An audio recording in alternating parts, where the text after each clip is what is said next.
Beaucoup de pilotes y ont laissé la vie. Les carcasses de leurs appareils gisent un peu partout, comme de sinistres avertissements. Le climat tropical est imprévisible. À tout moment, les conditions météorologiques peuvent se détériorer.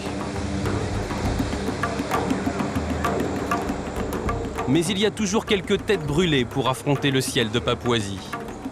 Antoine, un jeune néo-zélandais, compte déjà plus de 1000 heures de vol au-dessus du pays. Ce matin pourtant, il hésite à partir.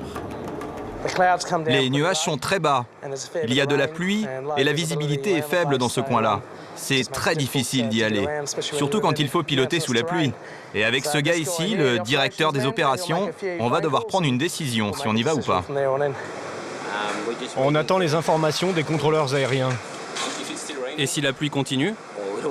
Oh, ça je ne sais pas. Ce n'est pas un super endroit où voler par mauvais temps. On a la radio ici, alors on peut appeler tous les postes dans les montagnes et avoir des informations sur le temps. Mais le service météo ici n'est vraiment pas terrible. Et vous pensez pouvoir voler ou pas?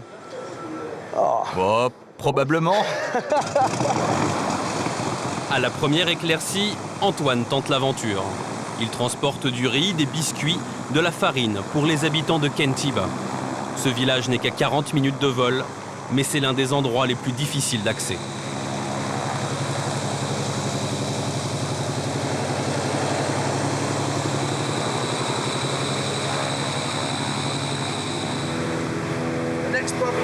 Le problème, ça va être de réussir à passer cette chaîne de montagnes qui se dresse en face de nous. C'est un passage vraiment dangereux, surtout par mauvais temps.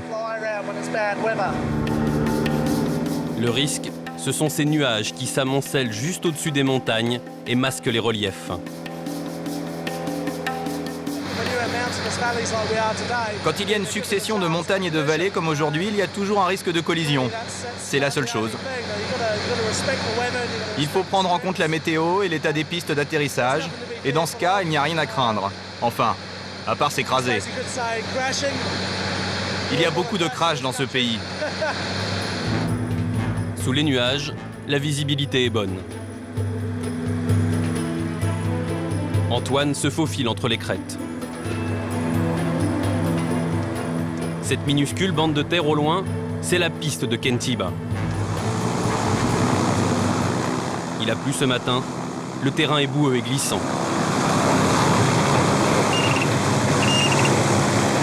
À tout moment, l'avion peut partir dans le décor.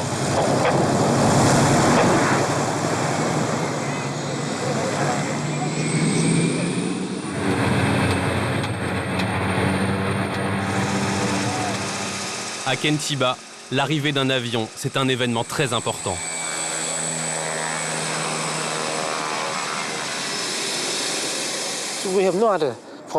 Nous n'avons pas d'autres moyens de transport, seulement l'avion. Nous n'avons pas de route pour des voitures, des bus ou quoi que ce soit d'autre pour descendre de la montagne. Ici, nous sommes totalement isolés. La plupart des gens ne sont même jamais montés dans un véhicule. Ils ne se sont jamais assis dans une voiture ou dans un bus. Ici, bien sûr, aucun hôpital. Il n'y a que Samy, le seul infirmier pour toute la région. Quand quelqu'un est gravement blessé ou malade, si c'est une urgence et que la personne peut mourir, on les amène à Kentiba. Ici, c'est le seul endroit où un avion peut atterrir et récupérer le malade.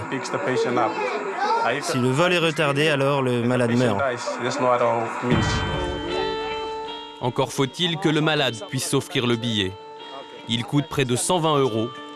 Ici, la plupart des habitants vivent avec moins de 30 € par an. Antoine ne sera resté que quelques minutes. Une autre communauté l'attend ailleurs, sur une autre montagne.